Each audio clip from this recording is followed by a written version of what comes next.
Welcome to the Big Movement Podcast. If you're ready to create results and make huge strides in your business, finances, personal development, and health, then you're in the right place. Pushing past excuses and powering through procrastination can be a challenge alone. Here, you'll get the support, tools, and knowledge you need to get to the level you desire in your business and life. Let's get started with your host, Byron Ingram. And welcome to another episode of the Big Movement Podcast. Today, we have a special guest. We have Sam Riley, who is the author of the best-selling book, The Heart of Entrepreneurship, and is the founder of the Accelerant Group and the creator of the Brand Builder Formula. With a business background of over 20 years, she now helps coaches and consultants position themselves for success online and offline. So let's give a big, warm welcome to Sam. So Sam, welcome. Thank you so much, Byron. That was such a lovely introduction. Oh, glad you like, I practice it all of about 2 seconds. Well, you've just got that beautiful announcer's voice that's just deep and lovely and caramelly. I love it. Oh, excellent. So now, what was your background before you ventured into this online marketing world? Because everyone has that journey where they started doing one thing and realized, maybe I should do it differently now. Yeah, so I started my business journey back when I was 19. And at that time, my very first business was actually a dance studio. So I had this dance studio for a year, then decided that I wanted to step out of my corporate jobs and fully immerse myself in this business world. So also open up a dancewear store. So over the course of the next 18 years, we ended up with 2 stores and the dance studio, and was kept super busy doing that. And sort of heading into maybe the last couple of years that I was in that's when we got our first website. And for anyone that's listening that remembers how much websites cost when they first came out, that was like the most expensive e-commerce site, seriously, that ever graced the earth, and it was ugly as anything. And it was so ugly. But, we were the proud owners of a website. And that sort of sparked my interest into the online world. And when I got out of that and moved into the coaching world, I just immersed myself in learning everything there was about the social media, the difference in the way that people marketing, email marketing, websites, all of the different things that weren't around when we started back in 94. Right. There's so much that's taken place over the past 2 decades. When you think about a website where it's so easy today to be able to put one out there, but back, in the 90s, if you wanted a website, oh no, it was not, I'm just going to go to WordPress and just drag and drop it. Was, here's line 1 of your code. Yeah, have fun. Absolutely. And you paid someone a lot of money to do it. You had no control over it. It was a very different landscape back then when it started. Oh, totally. I can remember building a couple sites way back then, like, oh my gosh, this is a beating. And just like something as simple as where you take for granted, like the position of a picture. It wasn't, I'm just going to drop it there and there it is. Oh, no. It was putting the coordinates of where the heck you wanted this picture to be at. Totally.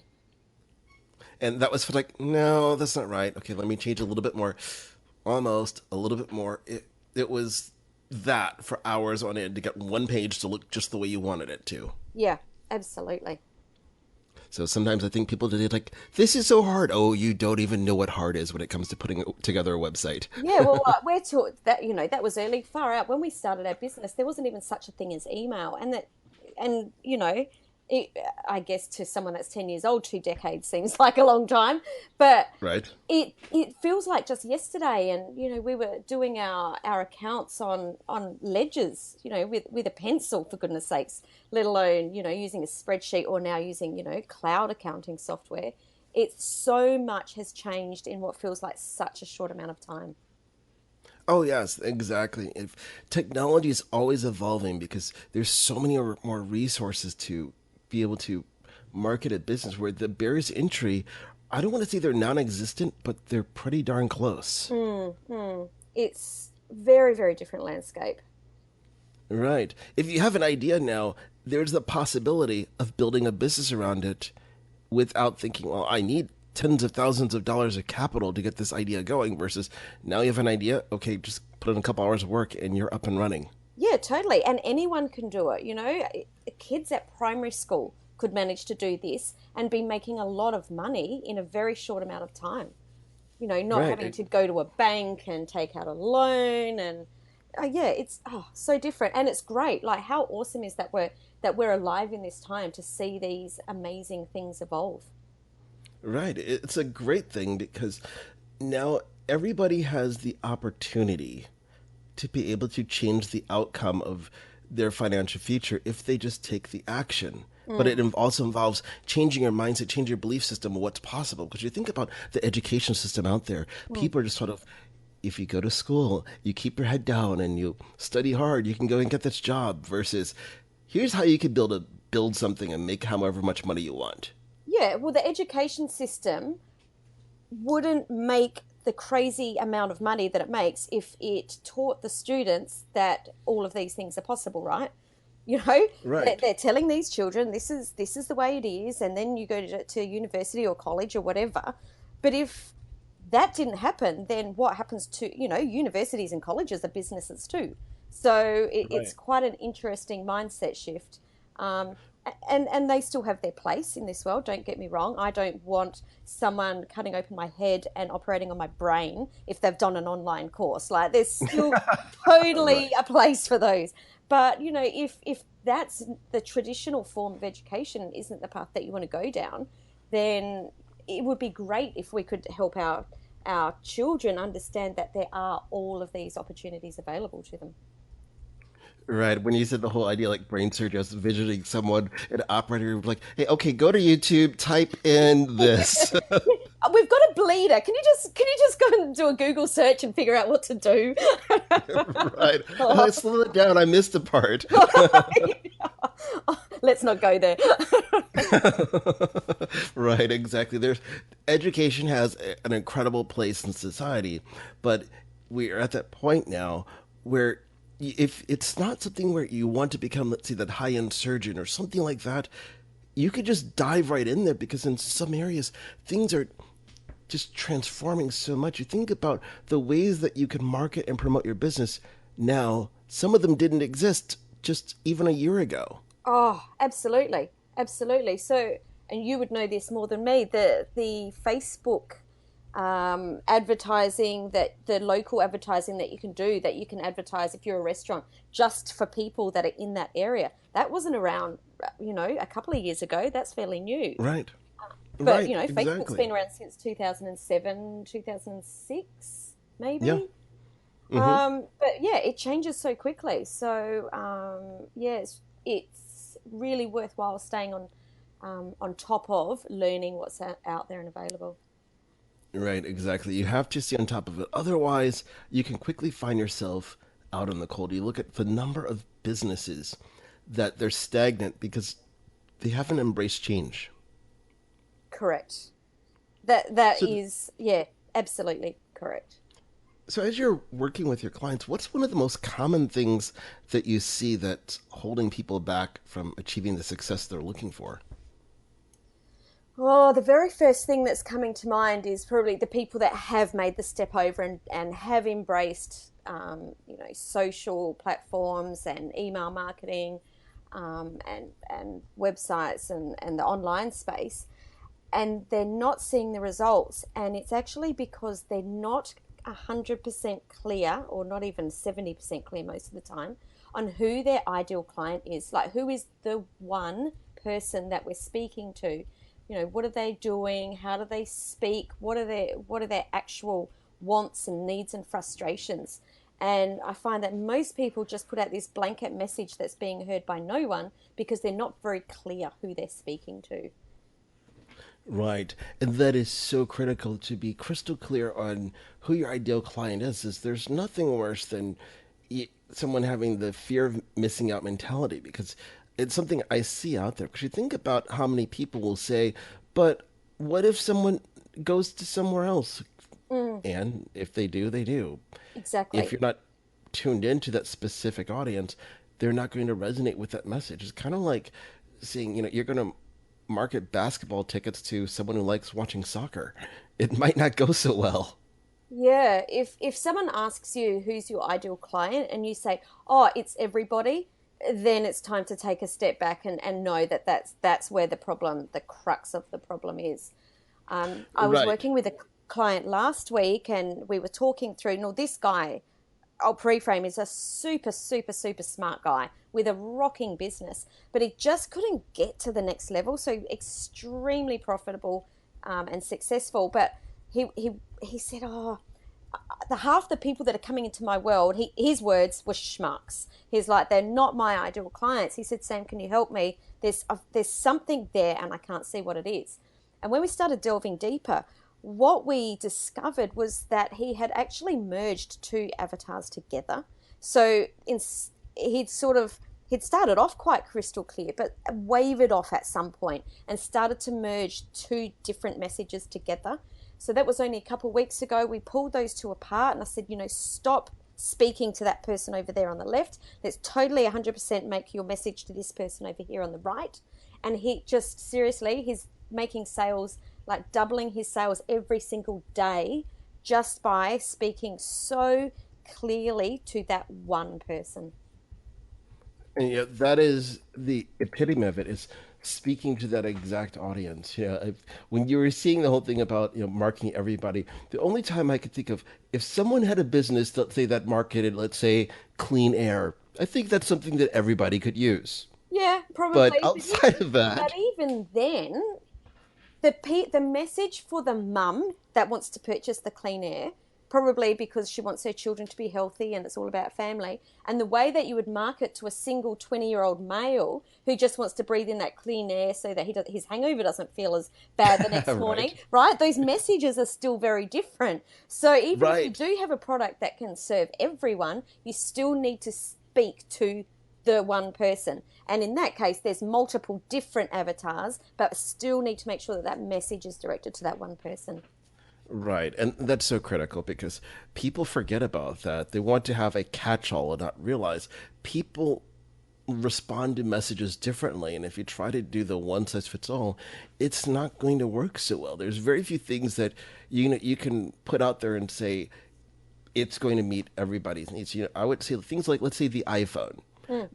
Apple doesn't really have to do a lot in terms of their marketing to say, okay, we're targeting this demographic, this one's like, it's iPhone. Do you want it? And people go, yes, please. And they come running to it. But they've built their brand around people who want a simplicity instead of a personality. They really target it at a behavior pattern. Yeah. And I think they've also targeted it for a certain demographic that loves the look, that loves beautiful things. You generally don't see a tradie walking around, with a Mac, or you don't see, maybe sort of older guys that are in traditional sort of businesses. That wasn't very well explained. So, but there's a certain demographic that loves the look of having a Mac or an iPhone. So yeah, maybe not. I don't know. It's one of those things that I look at and see, well, what are those patterns out there? Because when you think about that ideal type of client to go for, so many times we get stuck on, let's see, just the demographics, but then it's like it's behaviors you can target of what's a particular problem that people have and so on. So it's just a matter of you have to be as specific as possible with the solution that you want to provide. Correct. And how is that person feeling now, and what are they thinking now, and how do they want to think and feel in the future when you solve their problem? And when you can really tap into those problems that are keeping them awake at night, the ones that they don't even talk about because maybe they're a bit ashamed, or they're problems that you can't talk about. If you can tap into those, that's where the gold is. Right, exactly. And that's so critical for people to be able to get to that point. Because when it comes to marketing and branding, if the time is not taken to at least identify who that ideal client is, everything else subsequently is thrown off course. 100%. And so it's so critical that we just take the time to do that. So with the clients that you're working with, if they figured out like, oh my gosh, this makes total sense for me to market to person A versus person B who just gives me headaches. What's that next step that you do with them so they can achieve the successes that they're looking for? Once they know who that person is, Then it's about Yes. identifying where it is that that person's hanging out. So where do we find them? You know, are they on Facebook? Are they reading emails every day? Are they on Instagram? Like, where actually are they consuming their content or hanging out? And it's about going there to meet them, not trying to draw them in a place that they're not hanging out. And I think that that's a really critical thing that a lot of people miss as well, is that we're not trying to bring people to us, we're trying to meet people where they are. Right. And that's so important because you see so many people talk about attraction marketing, which, well, that's great. You want to attract people to you, but you don't want to say, okay, I know you're 10 blocks away, but can you run over here now? Yeah, and But that's a they're really just going to good, look at you that's like, actually no. a good visualization. Just imagine being 10 blocks away with your megaphone and yelling in there about your message. Like, are you likely to go towards that person, or are you likely to walk in the opposite direction? Yet if you walked that 10 blocks and you had something really cool to say and you said it really quietly and just whispered it so that that person then had to lean in to hear it and they were really interested and intrigued to hear your message, doesn't that feel so much better? Oh, totally. It makes just logical sense to be able to plant those seeds and you're right there because we live in that world about convenience. And if someone said, oh, come on over here to, let's say, YouTube to watch this great video, and they're on Facebook, they might look at you like, no, Mm, can't you post it here? mm, mm. I did a really awesome interview with JP Sears from, I don't know if you know him, he has the Hmm. Ultra Spiritual Life, very funny man. Yes. But he was talking about, you know, he wanted to be the YouTube sensation.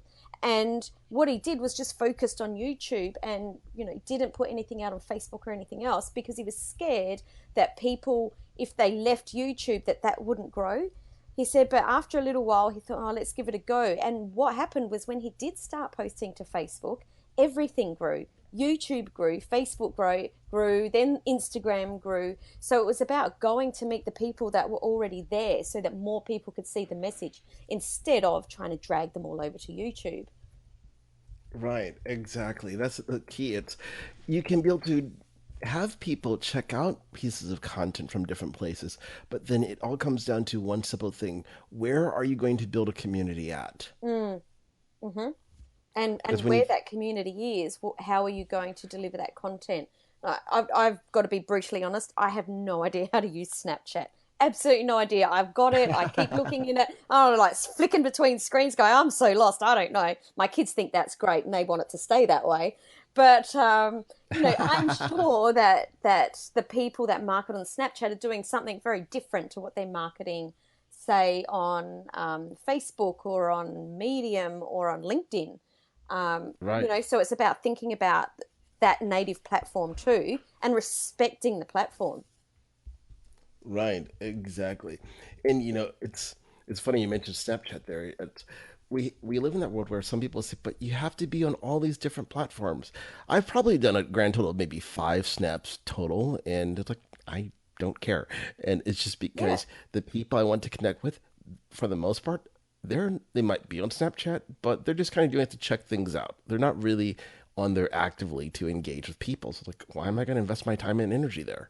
Yeah, totally. And I think that comes back to knowing that one person Right. and where are they hanging out because, you know, I did get sucked into that maybe 18 months ago when the up and coming entrepreneurs were like, you have to be on Snapchat. This is going to go mad.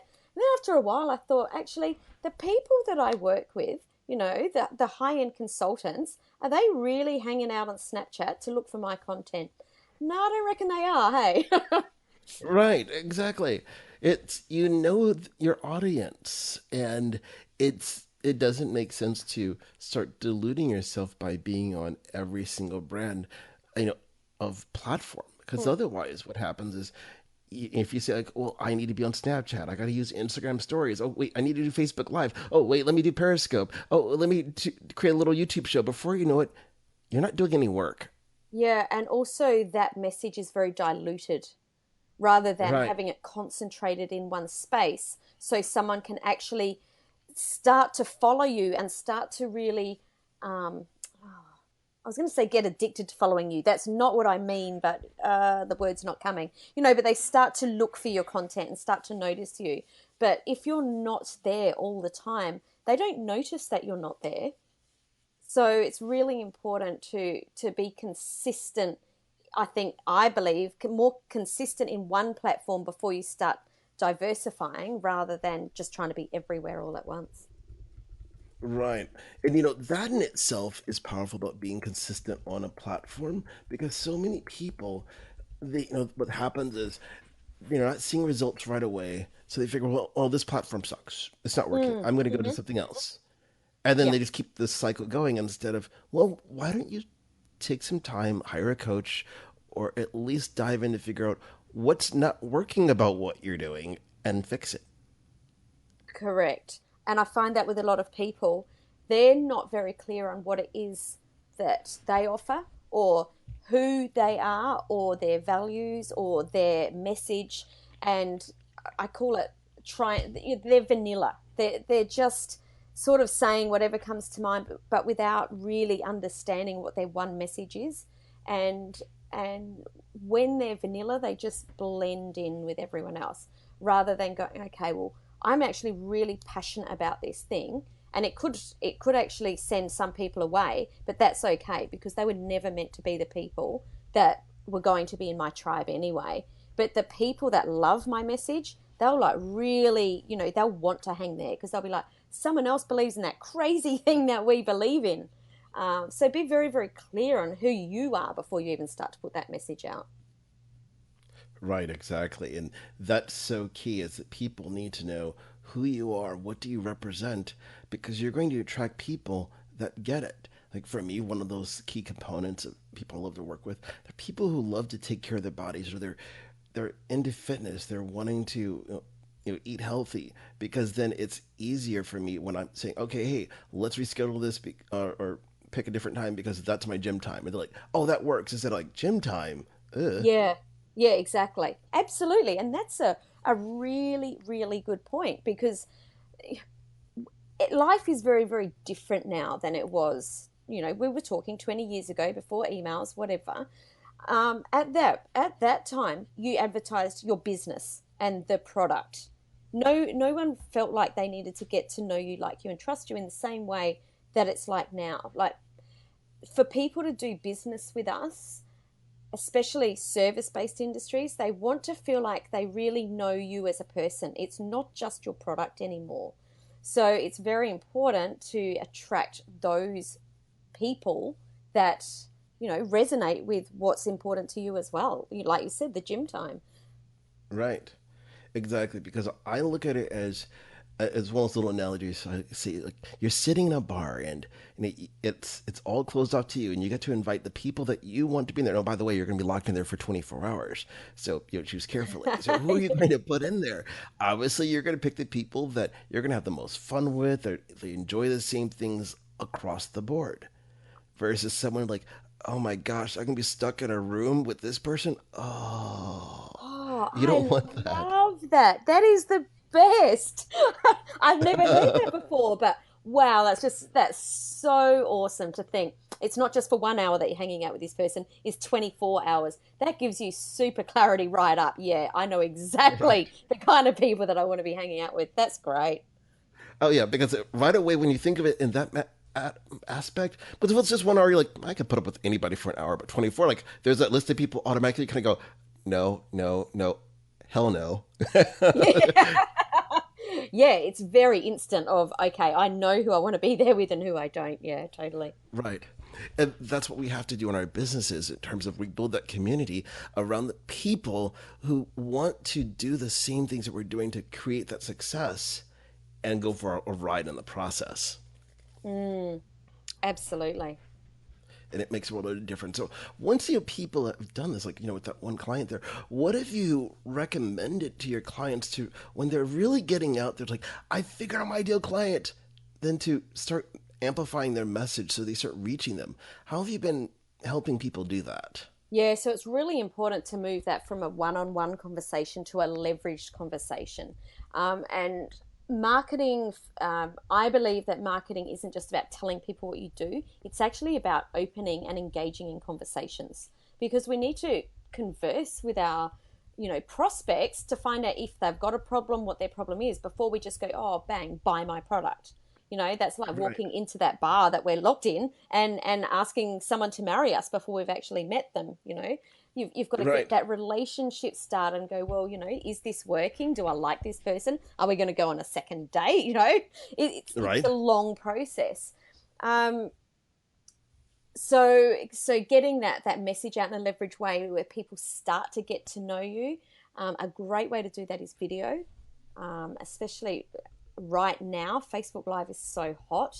It'll do its course just like everything else, I'm sure. But right now, people love getting to know you over Facebook Live. Really getting it out there. I believe that podcasting is great. Again, hearing people's voices, getting to hear what they stand for, what they, the kinds of things they talk about is great. Speaking from stage, writing a book. I think it's really, really imperative for anyone that wants to position themselves as an authority. They really need to have a book. Webinars is another great way to get your message out in a big way. And then, there's the regular email marketing, blah, blah. But I think video, podcasting, writing a book, and speaking are probably the top ones, I would say. And those are really powerful when you think about it, because of video, with the amount of content that's being consumed.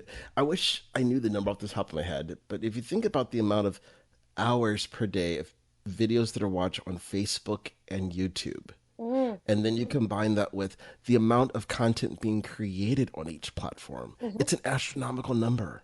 Yeah, and if you look, there's a lot of people that go, oh, I only get a few people on my Facebook Lives. Go back and have a look 24 hours later to see how many people have watched your video. And gosh, even if it's only 150, say, imagine those 150 people are now standing in front of you. How much of a difference are you making? How much are you influencing and impacting with 150 people there? The same with the podcast. You might only have 30 downloads. Don't stop.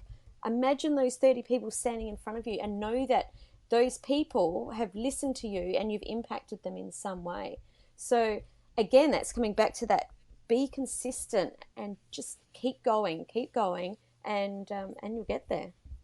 Right. That's so critical, because people lose sight of the big picture. They think, oh no, I'm not getting those big numbers. And it all goes back down to that notion. If someone said to you, would you like to come speak to a group of 30 people about XYZ topic, you're going to say yes. But then if we see 30 people just watched our video online, we're like, well, that sucked. Yeah, absolutely. Absolutely. So take that into, imagine that you are speaking to that many people. Like, there's a lot of people that are starting out that couldn't even imagine speaking to a room of 150 people. And when you put it in that perspective, it's huge. Right, exactly. It changes everything when you start looking at the people that you're influencing and then the results that you're able to get from that. Because you never know the people's lives you're going to influence. And that's the key thing. It's about being consistent for the long term, because I think if you listen to pretty much any professional speaker out there, or anyone who's really famous now, it doesn't matter how big of a name they are, they all started off pretty much the same way.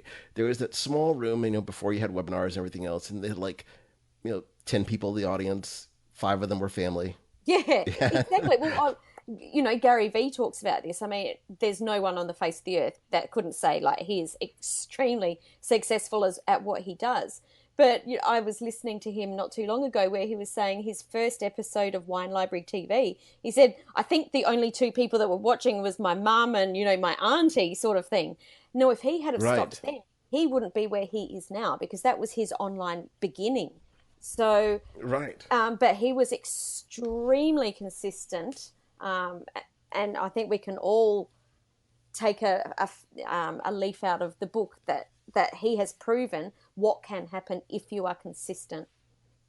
Right, exactly. And that's the key there. It's the consistency, but looking at it not for what, let's say, is going to happen in 5 days or a week, but what's going to happen in 1 year, 2 years, or 3 years? Because everybody has a different trajectory. Because in some industries, you can have a quicker launch because people, they're really wanting it. For example, let's see that you're marketing, let's say, oh, I don't know, let's say winter jackets, and they're like the warmest thing ever, and people are loving it. Well, people are freezing, like, oh, that's going to keep me warmer? Great. They're going to jump all over in a heartbeat because it's something that makes a difference. Versus if you start looking, let's say, a particular problem a person solves in business, well, it could be a longer ramp up because people are like, I don't know if I have that problem. So you have to educate them, build that trust factor, because that buying factor is different. Like, oh, I'll do it later versus I'm cold, I'm freezing my tail off, I need a jacket. Yeah. So they want to buy it now versus warming up to it. Yeah. But even then, if that is, it might take a couple of seasons for people to learn about that jacket. So only a few people might buy that jacket in the first year. And then in the second year, the winter comes around again, more people know about that jacket because the initial buyers have told everyone. So, it gets bigger. And then the year after that, it gets bigger. So even though it's an amazing product, it's still got that, that trajectory. And you're right, that probably would go slower, but, it's still not going to take off overnight. And a lot of the people that do have that overnight success have been doing whatever it is for, maybe even like 5-10 years. And they've actually launched other products, understood where they were going wrong, and then launched this overnight success 10 years later. It's not normally the big launches the first time that these entrepreneurs have done it. Right, exactly. That's the key thing where people need to understand. It's a lot of programs out there. I don't want to say that they're selling hope, but so many of them are like, oh, you can be able to do this because I did this. Like, well, what was your journey before this? All the skills that you had to learn to get to that point. It's not, here, just follow this simple recipe. Well, that's kind of like saying, Susie Homemaker out there is going to make the same quality of cake as the person who's cooking for, let's say, like the King of France. Probably not. I wouldn't think so, hey? Absolutely. So be very, very careful who you compare yourself to, because it's not as it seems all the time. I saw a case study the other day for someone that had said, buy my product. I did this huge, massive 6-figure launch. And then someone else went, yeah, and I knew what that ad spend was, and it was the same amount that he'd done. And I'm like, well, that's actually not, that should never have gone out in the world of this is what I did, because in actual fact, you've made no money. It doesn't matter how many people come in the door, you've made no money. Right, exactly. What's the purpose of seeing that you did this if the net profit was zero? Like, yay, you basically paid for your ad spend. Awesome, congratulations. Yeah. Exactly. I'm going to sell you a product that shows you how to make no money is the crux of that case study. Right, exactly. And that's where people go wrong. Is they have to look at what is the big picture, and then what is that target they want to shoot for profitability, and know when you're running ad campaigns, if it comes down to something simple, fail fast. That's what it boils down to. If something's not working, you stop it as quick as possible, and you keep running with the winners. So I'm like, well, I'm just going to let this run a little bit longer. If it's not working right now, there's a good chance it's still not going to work later. Yeah. Don't be afraid to pivot very quickly, and that isn't failure. That's being smart. Right, exactly. For example, I was talking with a client earlier today and going through their ad campaign, and when we looked at their history of before they're really running a lot of ads, but just on their normal engagement within their Facebook, on their Facebook page, we noticed there was an existing pattern. So we had, and because of this, we start running ads. The ads, they fit the exact same pattern of how people were engaging. So guess what we have to do? We had to actually revamp the entire ad campaign so it fits that mold, where each ad, we know that from the moment we hit it, to publish that ad, the clocks are ticking for how long we're keeping that up there, because once it passes that point, the engagement drops off like a cliff.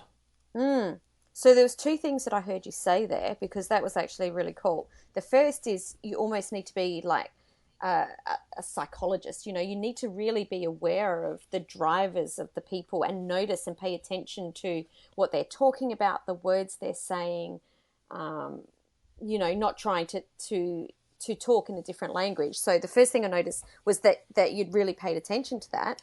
And the second one was that a Facebook campaign, there's a lot of test and measuring. You don't just flick an ad set on the first time and it works. And some people actually think that that's the way it is. But it's not necessarily a sprint, and sometimes it can be. But, you know, you're in it for the long haul. So you have to test and measure and tweak the whole way along until you get, you know, the dials right, I guess. Right, exactly. That's so critical because if you don't take the time to understand one is the psychology of it, of the behavior patterns of your audience, it doesn't matter how great of an ad you create, it's not going to go that well because it's not resonating with them. And then understanding what is it that they're doing? How do they interact on the page? So it was interesting to see this in this particular case of noticing, oh my gosh, it doesn't matter if there's an ad, if we're just boosting a post, or if it's just a regular piece of content.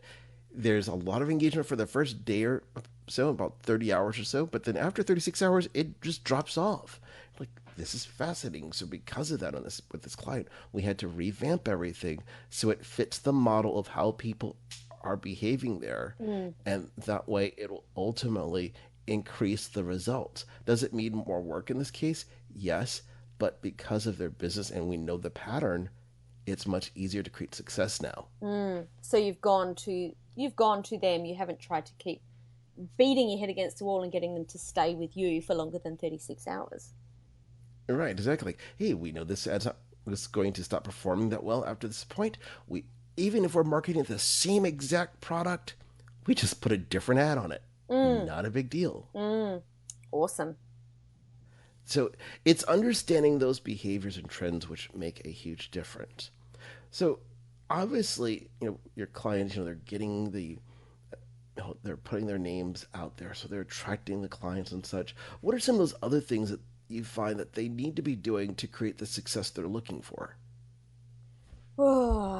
So when I begin to work with a client, I've got a 5-step formula that we use to build out their brand, to position themselves.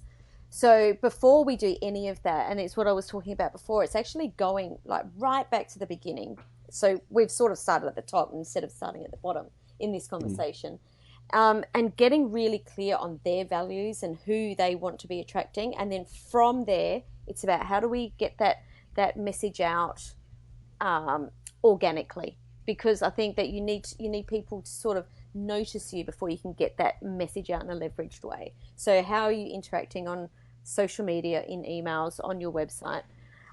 Then we start to talk about, well, who is it that you need to collaborate with?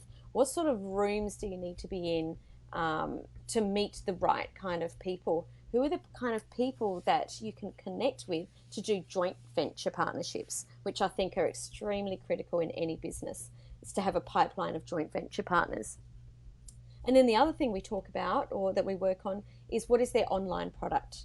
Because when it doesn't matter what business you're in, even if you're in a local bricks and mortar, and business, and you're a bookkeeper or an accountant, what is it that a lot of people have a problem with, that you can put together a small product that will solve a problem for people all over the world? And that's when you're really starting to get your brand out there. So whilst you might be an accountant that just works with people in a local area, can you put together a product on how to do your paperwork, or how to take your business online so that you don't have your receipts in a shoebox and you're using cloud-based accounting software? What is that online product to build? And then, like I said, it's getting that message out in a much more leveraged way. Oh, that's excellent, because so many times people forget about those things to create leverage, where they want to use brute force to get their message out there. It's like, well, that's kind of like saying you're going to play a sporting game where, let's say it's like American football. You have 11 people on the team, but oh no, you're going to play all 11 positions yourself. Yeah, absolutely. And I remember being at a dinner last year, and a woman at the table said, "Oh, I love what you're saying." She said, "But that is not right for everyone." She said, I'm a midwife. I deliver babies." And I went, "Yeah, I understand that you still need to be there to do that. You can't leverage that. I get that. But what Right. sort of online product could you put together for mums preparing for birth, or after their babies have been born, while they're at home and they're lonely, and got postnatal depression, and I'm sure there is a ton of knowledge in your head that you can put into something and leverage that out. So just because you're in a job, or you're a technician, don't think that there's not a ton of IP in your head that can be pulled out and put together to help other people. Right, exactly. Everybody has specialized knowledge they've gained throughout the course of their life that someone else can find valuable. Mm, because you're the only person that's got the unique experiences, the unique, things that have happened in your life. So you could be learning something with another person right next to you, yet the way that you process that information and the way you use it because of your unique experiences is totally different. Right, exactly. And that's something people have to grasp and understand. It doesn't matter where you are in it because you have a certain amount of experience. It's, I'd say 99.9% certain that there's going to be a handful of people at the very minimum who would say, "Oh my gosh, how in the world did you do that?" 100%. And usually So, it's whatever that thing is that comes to you so easily that you don't even notice that it's a thing that other people want. The things that are in our genius zone, we just do them. And it's not until other people say, "How did you do that?" that you realize that's my genius zone, because I didn't even notice that was a thing. right, exactly. I find myself doing that all the time. Like, what? You don't know how to do this? Like, okay, well, it's these five things. And I have to stop and think, like, wait, how do I do this? Because it becomes such an unconscious level of competence. Like, wait, like step one, it's this because Yeah, you're just doing absolutely. it. Sometimes it can be tricky to break it down. I'm very lucky that I'm very creative and sort of outgoing, and my partner is very detail oriented, and it's absolutely brilliant because if I'm ever putting together a program or putting together a new model, putting it under his nose and having him ask the questions back to get even more information is absolute gold.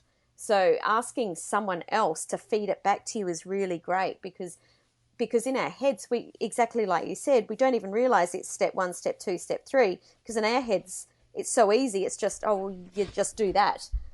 So having someone ask you back, "Well, I don't understand, let's break it down even further," is something that I find makes it a lot easier to put your IP together so it makes sense to other people instead of just yourself.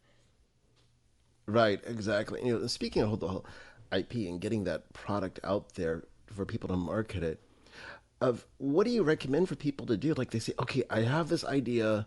What should they do? Just start working with one-on-one clients? Should they go ahead and just say, skip the one-on-one. Let me just get a group of people together and have them go through a beta version of it.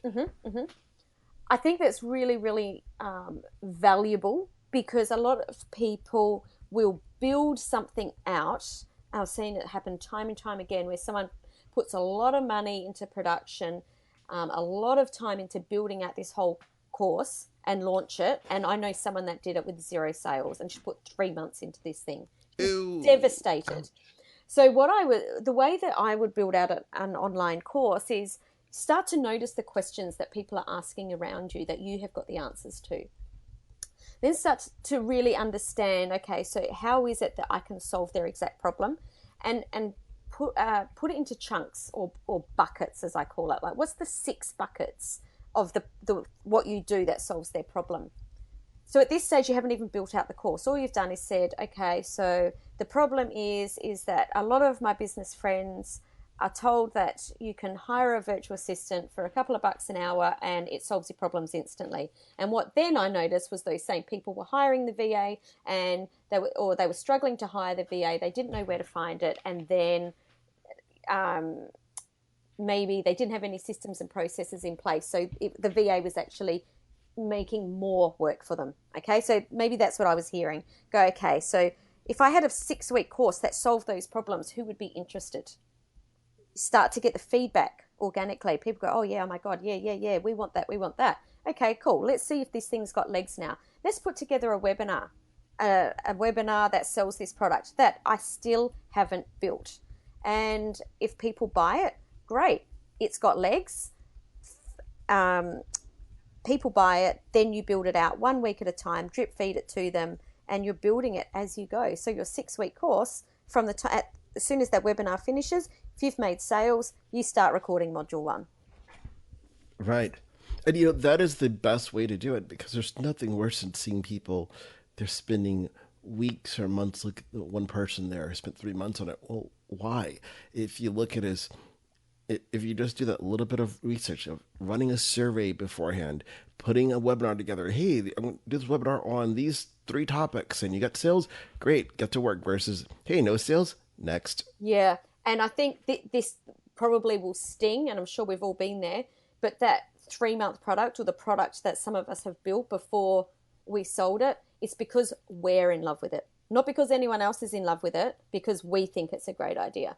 But the market doesn't care whether we think it's a good idea. They just want to know, is there something that can solve my problem? Right, exactly. That's what people want. They want to know if it can solve their problem, which is a powerful thing. So, as we begin to wrap everything up here, what is one thing you recommend that entrepreneurs and business owners do to ultimately create success in their business? Oh, only one thing? Well, gotta pick one. I think you need to be really clear on where you're heading and reverse engineer what needs to be done. So, and paying attention to all of those things, like what are all of the parts of the business that you need to pay attention to, not just the fun stuff. Have you got, if we want to be here at Z by the end of the year, what projects do we need to have done? How many people do we need to speak to each week? How many sales do we need to do? What are our costs to work on these? What are the actual deliverables? How many hours is that going to take? And becoming really clear on the plan. And a lot of people don't like to look at the figures or the numbers, but if you don't know where you're heading, it's really, really hard to get there. Right, exactly. That's the best way to do it, is to reverse engineer it, because then you know the exact steps. So when you're thinking about your daily actions, you already have that game plan. Oh, okay, well, I need to make sure that every day for me to hit this annual goal, let's say you have to have 5 conversations with people. Okay, great. Well, then your target for that day amongst everything else is 5 conversations. Yeah. I saw a story by one of the best stockbrokers in the world, and they asked him how he did it, and he said he figured out very quickly that he needed to have 100 conversations a day, or he needed to pick up the phone 100 times a day and speak to people, and he knew that if he did that, he was going to reach this goal. So every morning, he had 2 jars on his desk. Every morning on the left-hand jar there was 100 paper clips, and every time he picked up the phone he would put 1 paper clip in the other jar, and every day he did it, and he wouldn't leave the office until the jar was full, and then he'd tip them back in, and the next day he'd start again.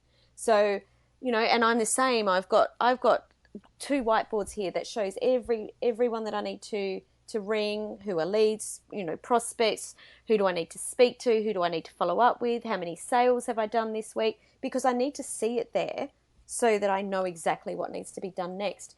Because if you don't have a plan, you might not pick up the phone that 1 extra time or the 2 extra times, rather than going, I'm really tired, I know I have to follow up, I'm just going to do that now. Right, exactly. You just have to push through, because when you know that, there's only 4 more calls I need to make, you're going to find a way to power through and get those done. That's right. There's this one story. It was about a swimmer, and it's so relevant to this. Where here in the States, the person was swimming from essentially Catalina Island, which is an island off not too far away from Los Angeles, to the main coast. And the day that she first attempted it, and she had trained, it was really foggy, and ultimately she ended up stopping because she was just exhausted. But she didn't find out until after she stopped. She was maybe 2 miles away from shore. Oh. But because she could consider, so then when she did it again, and because she could see the destination, she kept on going. Mm-hmm. Very powerful. So it makes a world of a difference when we can see our objective, because then we know that even like, oh my gosh, I'm tired, but you know that there's the finish line, you're going to push through instead of, I can't see it, whatever, and you stop. 100% true. And that's what goals are. It's being able to see where you're headed so that you can push through when the going gets tough. Right, exactly. Well, I want to thank you for coming to the Big Movement podcast today and sharing your wealth of wisdom. How can people be able to reach out and learn more about you? So you can either go to my website, which is the accelerantgroup.com, and you can download the 5-step brand builder formula there on the homepage that we were talking about, so you can get the 5 steps to build an authority brand. Or you can I'd love you to connect with me on Facebook. It's just facebook.com/Sam Riley. Oh, excellent. Well, thank you so much for coming on to the show today. Thanks so much, Byron. Oh, you're welcome. Thanks for listening to the Big Movement Podcast today. And be sure to subscribe so you don't miss an episode. Now that you've surely been inspired to take your entrepreneurial career and business to the next level, you can stop by the website and get more. And if you're ready to boost your business brand, be sure to grab your free report, 7 Easy Steps to Build Your Brand Today.